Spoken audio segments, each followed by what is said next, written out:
Assalamu alaikum and welcome back.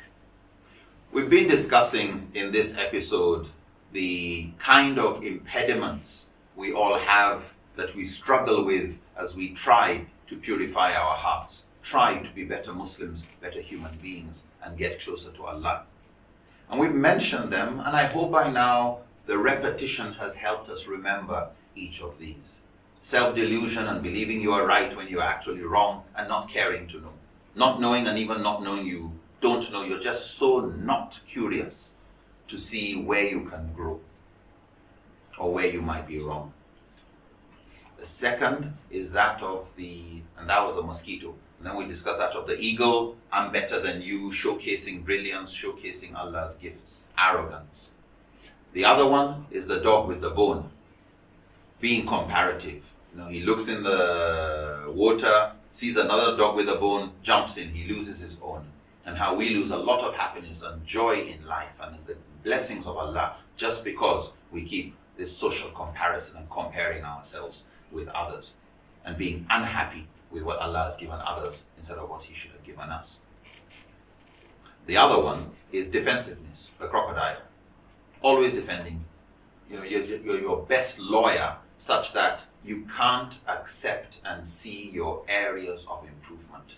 You're so good at defending your own imperfection with all sorts of excuses, attacking others, showing their own weaknesses, getting angry, that after a while people leave you with your own jahiliyyah mentality and habits, and you start becoming stagnant because you don't flow, you don't grow, nothing new, nothing blossoming in you.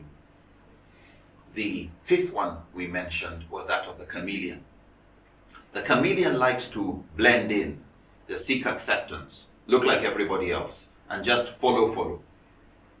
This blending in, as we said also, you may say it's like a dog that just always loves his master, laps him up, everything, irrespective of whether the master is a saint or the devil or, whatever. But we also ask ourselves, which are our biggest challenges? Which is number one? Which is number two? Which is number three? Which is number four? Which is number five? Is my problem that of the mosquito? I don't know, I don't want to know, I'm not curious. Maybe there's a part of me that may be hinting that, not knowing this subject is not good. If you are going to grow in life, it is good to learn this. But I just don't have the energy, curiosity, humility to learn. I feel embarrassed to be seen as a learner. Or is my problem that of showcasing brilliance, or defensiveness, or being comparative in everything? And everything, is it good or bad? I want to see what others are doing first. Becoming like a flag. Just seeking acceptance. That's the fifth one we've been looking at. But you also have to ask yourself, if my big problem is being defensive or being like the eagle, showcasing brilliance, I know better than you, ana khayrun minhu type of thing, and I notice that's something I have to struggle with all the time. And I'm very good with arguments, so defensiveness is part of my problem. And if you're not good at arguing, the tendency is because I defeated you in an argument, or it seems I defeated you in an argument, then I was right and you were wrong. The reality is you don't like arguing, and when I just continued arguing, you just decided, leave this fool alone. Just being arrogant, defensive. He'll learn eventually. Maybe 2 years later before I learn, maybe 10 years later, maybe till I reach my grave. Kalla sawfa ta'lamun. That's when we start learning certain things, unfortunately, when it's too late. But whichever weakness I have, while I take responsibility for my weakness, it's good to ask, is there something that provokes that? If I'm a lawyer, do I get more defensive when another lawyer comes and starts talking about the same subject?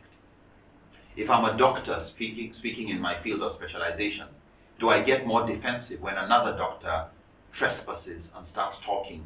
He may be right, but the fact that he is coming into my field and not bowing down and acknowledging I am the boss, is that what provokes me? Is there a particular person who just seems to be the big pendulum that I, try and be in line with, try and just comply, seek acceptance? I like saying yes to this person.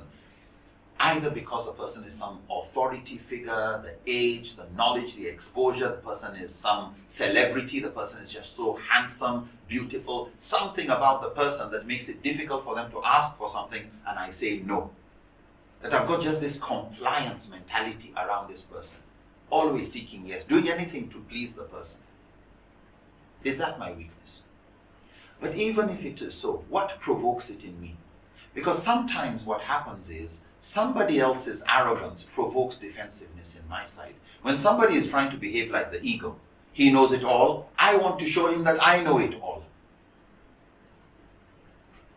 When I'm trying to show you you are wrong, you don't, I actually try to humiliate you and show how to, do you know this? And where were you when this one was born? Then I start trying to use other tools to bring you down. So, are there people like that around us? Do you have somebody who is just seeking acceptance that actually makes you behave like the eagle? But also, how can I resist such people? So while it is good to take responsibility for how you behave and know this is my weakness, ask yourself, is that weakness provoked, enhanced, supported by others? Am I saying yes because these people are all saying yes too?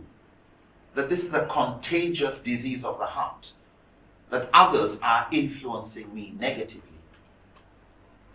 And how can I resist it? Do I need to practice more curiosity? Do I need to practice more silence? Do I need to practice more humility? And even if I am not humble, can I pretend to be humble? Pretend to be humble.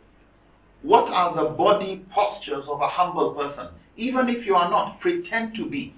And gradually you will be.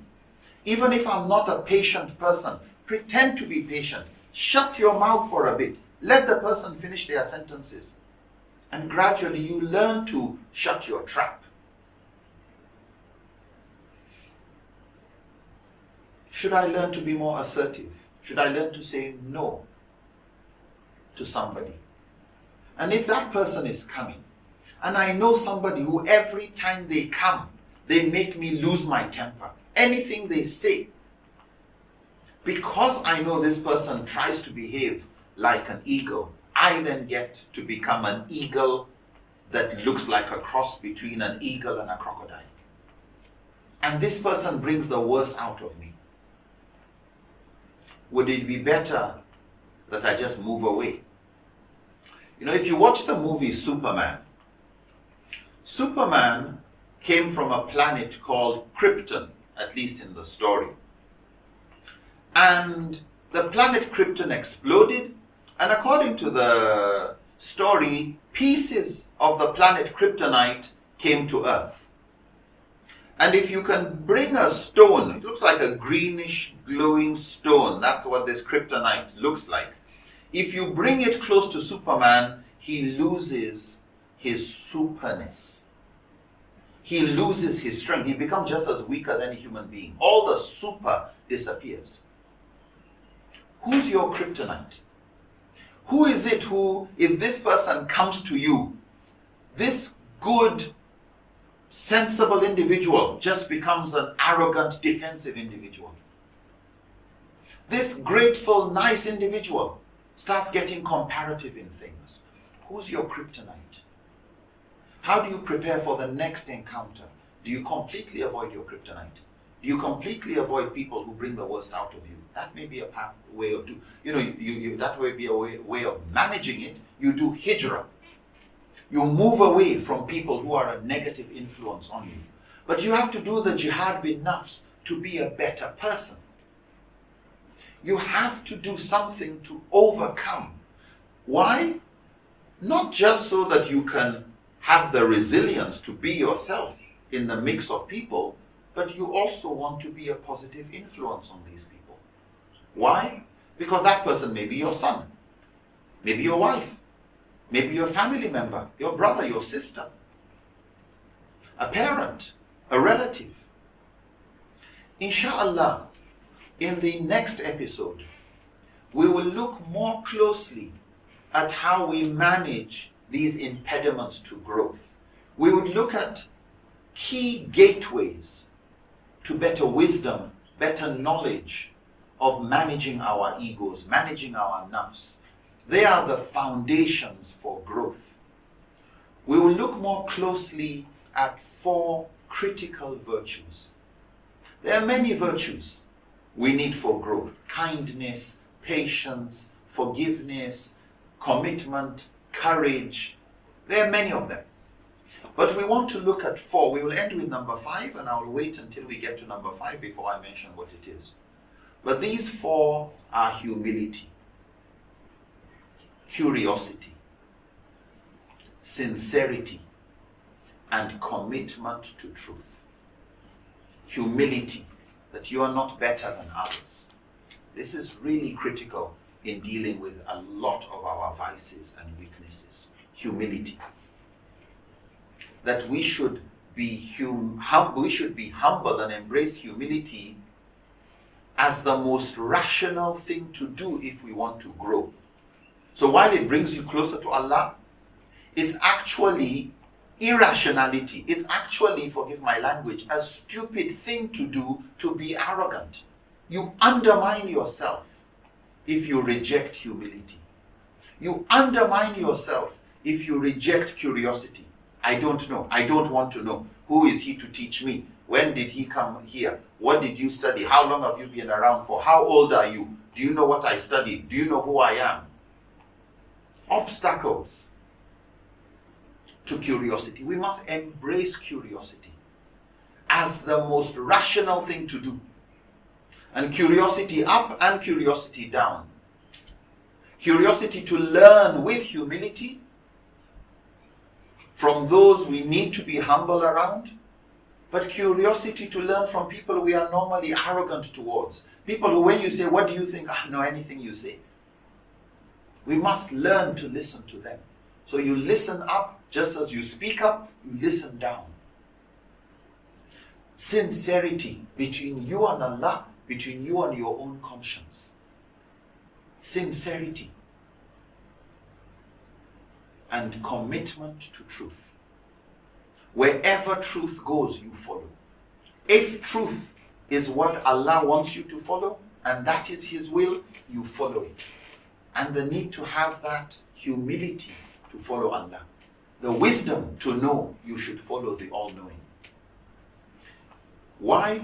Because sometimes these vices of being like the mosquito, or being like the eagle, or the dog, or the crocodile, etc., some of them not just undermine, actually all of them, not just undermine our relationship with others, our growth as human beings in our working environment, in our family, but the worst is when they undermine our relationship with Allah. When we start getting arrogant towards Allah. When we start feeling we know better than Allah. Allah says this is haram. No. We start having arrogance towards Allah. You read the Quran, and as you are reading, you can see some of your weaknesses. Why? Because you seem to keep noticing Allah hates the arrogant. Why is Allah hating the arrogant? Do you see yourself in your recitation? And then some of us start getting defensive to Allah. As we read the Quran, this Quran is full of haram. Maybe it's because you surround yourself with so much haram that you notice so much haram. You notice yourself being spoken to by the message of the all-wise Creator. Insha'Allah, when we return in our next episode, we will look more carefully at the virtues that if we can understand them better, implement them better, act on them, make them habits, we will inshallah be on a path to better self-improvement, better relationship, and greater closeness to Allah. We all need it. May Allah increase us all in Iman. Jazakumullahu khairan. Wassalamu alaikum wa rahmatullahi ta'ala wa barakatuh.